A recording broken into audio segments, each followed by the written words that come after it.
Hi viewers, welcome to my YouTube channel. ಇವತ್ತು recipe ಬಂದುಬಿಟ್ಟು ನಾನು ಬೇಸನ್ ಲಾಡು ಮಾಡೋದು ಹೇಗೆ ಅಂತ ತೋರಿಸ್ಕೊಡ್ತಾ ಇದ್ದೀನಿ. ಹೊಸ್ದಾಗಿ ಯಾರ್ಯಾರು ಮಾಡ್ತಾಯಿದ್ರು ದಯವಿಟ್ಟು ಸ್ಕಿಪ್ ಮಾಡಿದೆ ನೋಡಿ, ಯಾಕೆಂದರೆ ಕೆಲವು ಯೂಟ್ಯೂಬಲ್ಲೆಲ್ಲ ನೋಡ್ಕೊಂಡು ಮಾಡೋಕ್ಕೆ ಹೋಗ್ತಾರೆ. ಸ್ಟಾರ್ಟಿಂಗಲ್ಲಿ ಅದು ಬರೋದಿಲ್ಲ. ಸ್ಟಾರ್ಟಿಂಗ್ ಮಾಡಬೇಕಾದ್ರೆ ಯಾವ ರೀತಿ ಮಾಡಬೇಕು ಅಂತ ಒಂದು ಐಡಿಯಾ ಕೂಡ ಇರೋದಿಲ್ಲ. ಹಂಗಾಗಿ ಸ್ವಲ್ಪ ಹಾಳಾಗಿಬಿಡುತ್ತೆ. ಹೊಸ್ದಾಗಿ ಮಾಡ್ತಾ ಇರೋರು ಈ ವಿಡಿಯೋನ ಸ್ಕಿಪ್ ಮಾಡಿದೆ ನೋಡಿ. ನಾನು ಕೆಲವೊಂದು ಟಿಪ್ಸ್ ಹೇಳ್ತಾ ಇದ್ದೀನಿ, ಅದು ಫಾಲೋ ಮಾಡಿ, ಖಂಡಿತ ಚೆನ್ನಾಗಿ ಬರುತ್ತೆ, ಫೇಲ್ ಆಗೋದಿಲ್ಲ.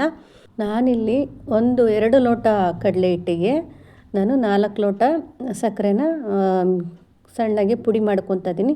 ಇದು ಸಕ್ಕರೆ ಜೊತೆಗೆ ನಾನೊಂದು 4ರಿಂದ 5 ಏಲಕ್ಕಿನ ಸೇರಿಸ್ಕೊತಾ ಇದ್ದೀನಿ. ಇಷ್ಟು ಏಲಕ್ಕಿ ಹಾಕ್ಕೊಂಡು, ಶುಂಠಿ ಎಲ್ಲ ಹಾಕೊಳ್ಳೋದು ಬೇಡ, ಬರೀ ಏಲಕ್ಕಿ ಮಾತ್ರ ಹಾಕ್ಕೊಬೇಕು. ಇದಿಷ್ಟನ್ನು 4 ಲೋಟ ಸಕ್ಕರೆನ ನುಣ್ಣಗೆ ಪುಡಿ ಮಾಡ್ಕೊಂಡಿದ್ದೆ. ಸಣ್ಣ ಜಾರಾಗಿರೋದ್ರಿಂದ ನಾನು 2 ಸರಿ ಮಿಕ್ಸ್ ಮಾಡ್ಕೊಂಡಿದ್ದೀನಿ.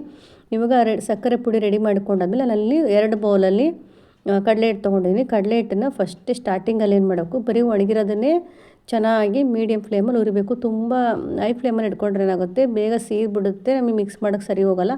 ಹಂಗಾಗಿ ಮೀಡಿಯಮ್ ಫ್ಲೇಮಲ್ಲಿ ತುಂಬ ಲೋನಲ್ಲಿ ಇಟ್ಕೊಂಡ್ಬಿಟ್ಟು ನಿಧಾನಕ್ಕೆ ಉರಿಬೇಕು. ತುಂಬ ಪೇಷನ್ಸ್ ಇರಬೇಕು. ಬೇಗ ಬೇಗ ಬಡ ಬಡ ಮಾಡೋಕ್ಕೆ ಹೋದರೆ ಅದೇನಾಗುತ್ತೆ, ಚೆನ್ನಾಗಿ ಬರೋಲ್ಲ. ಹಸಿ ಕಡಲೆ ಹಿಟ್ಟಿನ ಸ್ಮೆಲ್ ಇರುತ್ತಲ್ಲ, ಸ್ಮೆಲ್ ಆಗಿಬಿಡುತ್ತೆ.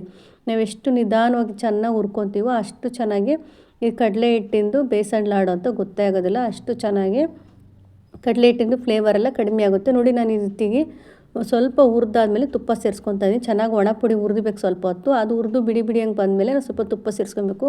ತುಪ್ಪನ ಸ್ವಲ್ಪ ಸ್ವಲ್ಪನೇ ಸೇರಿಸ್ಕೊತಾ ಮೀಡಿಯಮ್ ಫ್ಲೇಮಲ್ಲಿ ಉರಿಬೇಕು. ಅದು ಕಲರ್ ಕೂಡ ಚೇಂಜ್ ಆಗುತ್ತೆ. ಆಮೇಲೆ ಉರಿಬೇಕಾದ್ರೆ ತುಂಬ ಚೆನ್ನಾಗಿ ಘಮ ಅಂತ ಸ್ಮೆಲ್ ಬರ್ತಾ ಇರ್ತೈತೆ ನೋಡಿ. ಈ ರೀತಿಯಾಗಿ ಮಿಕ್ಸ್ ಮಾಡ್ತಾನೇ ಇರಬೇಕು, ಚೆನ್ನಾಗಿ ಹುರ್ಕೊಬೇಕಾಗುತ್ತೆ ನೋಡಿ. ಈ ರೀತಿಯಲ್ಲಿ ಪುಡಿಯಾಗಿದೆಯಲ್ಲ, ಈ ರೀತಿಯಾಗಿ ಮಾಡಿಕೊಂಡ್ರೆ ನೀವು ತುಂಬ ತೆಳುವಾಗಿ ಮಾಡ್ಕೊಳಕ್ಕೋಬೇಡಿ. ತುಂಬ ತೆಳುವಾದ್ರೆ ಏನಾಗುತ್ತೆ, ಜಾಸ್ತಿ ಸಕ್ಕರೆ ತೊಗೊಳುತ್ತೆ. ನಾನು 4 ಬೌಲ್ ಹೇಳಿದ್ದಲ್ಲ, 4 ಬೌಲ್ ಸಕ್ಕರೆ ಆಗೋಲ್ಲ, ಜಾಸ್ತಿ ಹಾಕಬೇಕಾಗತ್ತೆ ನೋಡಿ. ಈ ರೀತಿ ತೆಳು ಮಾಡ್ಕೊಂಡ್ರೆ ತುಂಬ ಸಕ್ಕರೆ ಹಿಡಿಯುತ್ತೆ.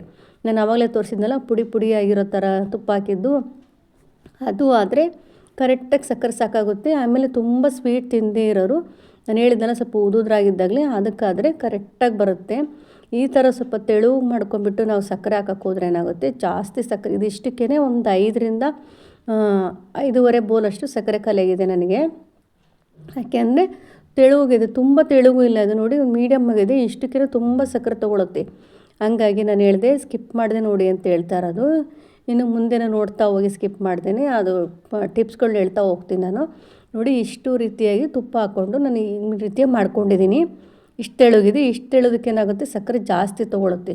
ಹಂಗಾಗಿ ನಾನೇನು ಮಾಡಿದೆ, ಸ್ವಲ್ಪ ಅರ್ಧಕ್ಕಿಂತ ಸ್ವಲ್ಪ ಕಡಿಮೆನ ಎತ್ತಿಟ್ಕೊಂಡಿದ್ದೀನಿ. ಒಂದು ಪ್ಲೇಟಿಗೆ ತುಪ್ಪ ಸವರಿ ಸ್ವಲ್ಪ ಸಕ್ಕರೆ ಹಾಕ್ಕೊಂಡು ಮಿಕ್ಸ್ ಮಾಡ್ಕೊಂಡಿಲ್ಲ ಇದೇನು ಅರ್ಧ ತೆಳುವಾಗಿರುತ್ತಲ್ಲ, ಇದನ್ನು ಒಂದು ಪ್ಲೇಟಿಗೆ ತುಪ್ಪ ಸವರ್ಬಿಟ್ಟು ನಾನು ಫ್ಲಾಟಾಗಿ ಮಾಡಿದ್ದೀನಿ. ಪೀಸು ಮೈಸೂರು ಪಾಕ್ ಬರುತ್ತಲ್ಲ, ಆ ರೀತಿಯಲ್ಲಿ ಕಟ್ ಮಾಡೋಣ ಅಂತ ಹೇಳ್ಬಿಟ್ಟು. ಯಾಕೆಂದರೆ ತುಂಬ ಇಷ್ಟು ತೆಳುಗಿರೋದಕ್ಕೆ ತುಂಬ ಸಕ್ಕರೆ ತೊಗೊಳುತ್ತೆ. ಹಂಗಾಗಿ ಸ್ವೀಟ್ ಜಾಸ್ತಿ ಅನಿಸುತ್ತೆ, ತಿನ್ನೋಕ್ಕಾಗಲ್ಲ. ಹಂಗಾಗಿ ನಾನೇನು ಮಾಡಿದೆ, ಒಂದು ಪ್ಲೇಟಿಗೆ ಸ್ವಲ್ಪ ಬಿಡ್ಕೊಂಡು ತುಪ್ಪ ಸವರಿ ಫ್ಲಾಟ್ ಮಾಡ್ಕೊಂಡಿದ್ದೀನಿ. ಈ ಉಳಿದಿರೋದಕ್ಕೆ ನಾನು ಸಕ್ಕರೆ ಸೇರಿಸ್ಕೊತಾ ಇದ್ದೀನಿ ನೋಡಿ. ಎಷ್ಟು ತೆಳುಗಿದೆ, ನಾನು ತುಂಬ ಸಕ್ಕರೆ ತೊಗೊಳುತ್ತೆ. ಹಂಗಾಗಿ ಹೇಳ್ತಾ ಇದ್ದೀನಿ, ನಾನು ಹೇಳಿದ ಥರನೇ ಫಾಲೋ ಮಾಡಿ ಬರುತ್ತೆ ನೋಡಿ. ನಾನು ಅಷ್ಟನ್ನು ಇಷ್ಟು ಸಕ್ಕರೆನ ಹಾಕಿ ಗಟ್ಟಿಗೆ ಮಾಡ್ತಾಯಿದ್ದೀನಿ.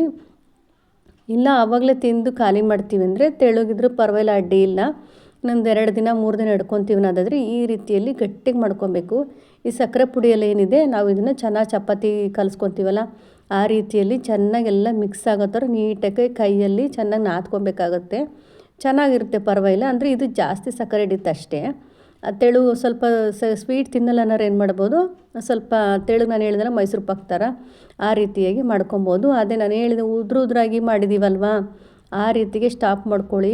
ನಿಮಗೆ ಸ್ವಲ್ಪ ಸಕ್ಕರೆ ಕಮ್ಮಿ ಬೇಕು ಅಂದರೆ, ಇಲ್ಲ ಪರವಾಗಿಲ್ಲ ಜಾಸ್ತಿ ತಿಂತೀವಿ ಅನ್ನೋರು, ನಾನು ಹೇಳಿದ್ರೆ ನೆಕ್ಸ್ಟು ತೆಳುಗೆ ಬಂದಿತ್ತಲ್ಲ, ಆ ರೀತಿಯಲ್ಲಿ ಮಾಡ್ಕೊಳ್ಳಿ. ಚೆನ್ನಾಗಿ ಪರ್ಫೆಕ್ಟಾಗಿ ಬರುತ್ತೆ, ಫೇಲ್ ಆಗೋದಿಲ್ಲ ನೋಡಿ. ನಾನು ಇವಾಗ ಚಪಾತಿ ಹಿಟ್ಟಿನ ಥರ ಮಾಡಿದ್ದಲ್ಲ, ನಮ್ಗೆ ಯಾವ ಸೈಜಿಗೆ ಬೇಕು ಆ ಸೈಜಿಗೆ ಉಂಡೆಗಳನ್ನ ತೊಗೊಳ್ತಾ ಇದ್ದೀನಿ. ತೊಗೊಂಡ್ಬಿಟ್ಟು ಒಂದು ಚೆನ್ನಾಗಿ ಕಾಣಲಿ ಅಂತ ಮೇಲ್ಗಡೆ ಒಂದೊಂದು ದ್ರಾಕ್ಷಿನ ಇಟ್ಬಿಟ್ಟು ಉಂಡೆ ಕಟ್ಟಿದ್ದೀನಿ.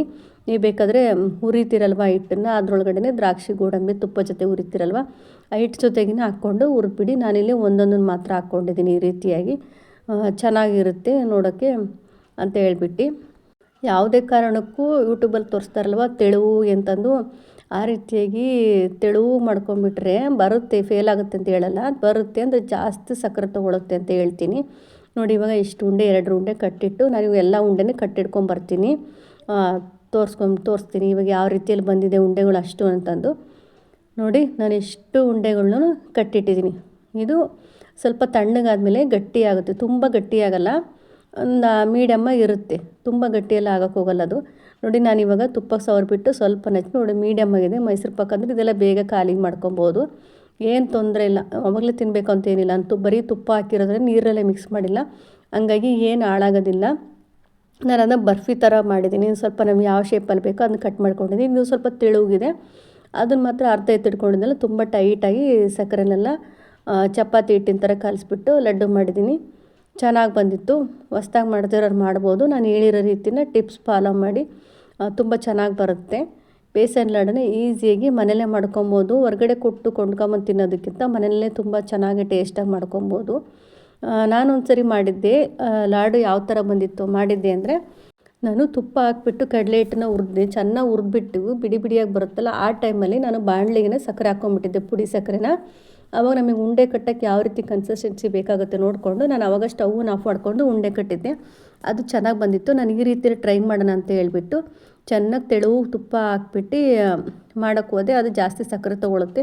ಹಂಗಾಗಿ ನಿಮಗೆ ಹೇಳ್ತಾ ಇದ್ದೀನಿ, ಯಾರ್ಯಾರು ಹೊಸ್ದಾಗಿ ಮಾಡ್ತಾಯಿದ್ದೀರಾ ನನ್ನ ವೀಡಿಯೋನ ನೋಡಿ ಫುಲ್ ನೋಡ್ಕೊಂಬಿಟ್ಟು ಮಾಡ್ಕೊಳ್ಳಿ. ಈ ವಿಡಿಯೋ ಇಷ್ಟ ಆಗಿದ್ರೆ ಪ್ಲೀಸ್ ಲೈಕ್ ಮಾಡಿ, ಸಬ್ಸ್ಕ್ರೈಬ್ ಮಾಡ್ಕೊಂಡು ನೋಡಿ, ಸಪೋರ್ಟ್ ಮಾಡಿ. ಹೇಗಿದೆ ಅಂತ ಮಾಡಿಬಿಟ್ಟು ಕಮೆಂಟ್ ಮೂಲಕ ತಿಳಿಸಿ. ತುಂಬ ಮಾತಾಡಿದ್ದೀನಿ ಅಂತ ಏನು ಮಾಡ್ಕೊಬೇಡಿ, ಯಾಕೆಂದರೆ ಹೊಸ್ದಾಗಿ ಮಾಡೋರಿಗೆ ಟಿಪ್ಸ್ ಗೊತ್ತಾಗಲಿ ಅಂತ ಹೇಳ್ಬಿಟ್ಟು ಸ್ವಲ್ಪ ಲೆಂತಾಗಿ ವೀಡಿಯೋ ಮಾಡಿಬಿಟ್ಟು ನಿಮಗೆ ತೋರಿಸ್ತಾ ಇದ್ದೀನಿ. ನೋಡಿ ಸೂಪರಾಗಿ ಬಂದಿತ್ತು ಮೈಸೂರು ಪಾಕ್ ಮಾತ್ರ. ಟ್ರೈ ಮಾಡಿಬಿಟ್ಟು ಹೇಗೆ ಬಂದಿತ್ತು ಕಮೆಂಟ್ ಮೂಲಕ ತಿಳಿಸಿ. Thank you.